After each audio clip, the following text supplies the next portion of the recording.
Point numéro 4. Copier-coller, est-ce la fonction et la mission d'un juge d'instruction? Troisième partie. Madame Pagenel Isabelle, procureure, écrit dans son réquisitoire. Jacqueline X, divorcée Favre, assurait n'avoir aucune idée d'une éventuelle spoliation de son ex-mari Franck Favre. Madame Sonia Bélier, juge d'instruction, à nouveau se contente de répéter dans son ordonnance. Jacqueline X, divorcée Favre, assurait n'avoir aucune idée d'une éventuelle spoliation de son ex-mari Franck Favre. Phrase extraite d'un rapport d'OPJ. Pourtant, Madame la procureure et Madame la juge d'instruction disposaient de la plainte conjointe Favre-Tirard du 10 juin 2010 en 7 pages par laquelle l'ex-épouse témoignait de sa parfaite connaissance de la spoliation. Cette pièce disparaîtra, une copie sera à nouveau donnée en 2012, au greffe en présence de mon avocat. La plainte conjointe Favre-Tirard du 10-6-2010, plainte pour vol ou escroquerie caractérisée notamment par la spoliation de la propriété de M. Favre.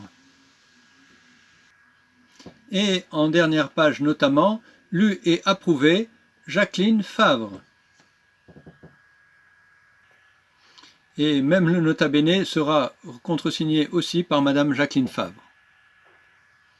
Procureurs et juges d'instruction savent donc parfois ignorer un rapport d'OPJ comme l'a montré l'épisode 1 sur le déplacement de borne.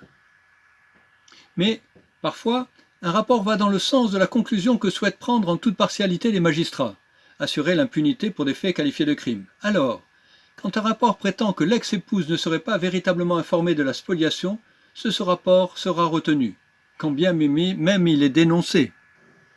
Procureurs et juges d'instruction écartent donc témoignages et plaintes pour tenir compte d'un rapport dont la démonstration des manquements et de son invraisemblance juridique a été adressée à toute la hiérarchie, commandant, procureur, procureur général, ministre et aussi juge d'instruction.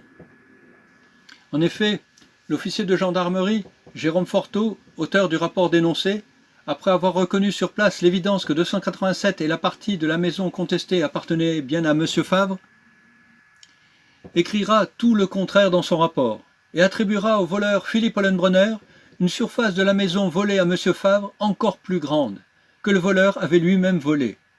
Il proposera ainsi un vol encore plus grand de la propriété. Si vous êtes impatient, vous pourrez trouver la démonstration et les explications des manquements de cette OPJ, notamment dans les articles du site Impunité Col Blanc. À suivre.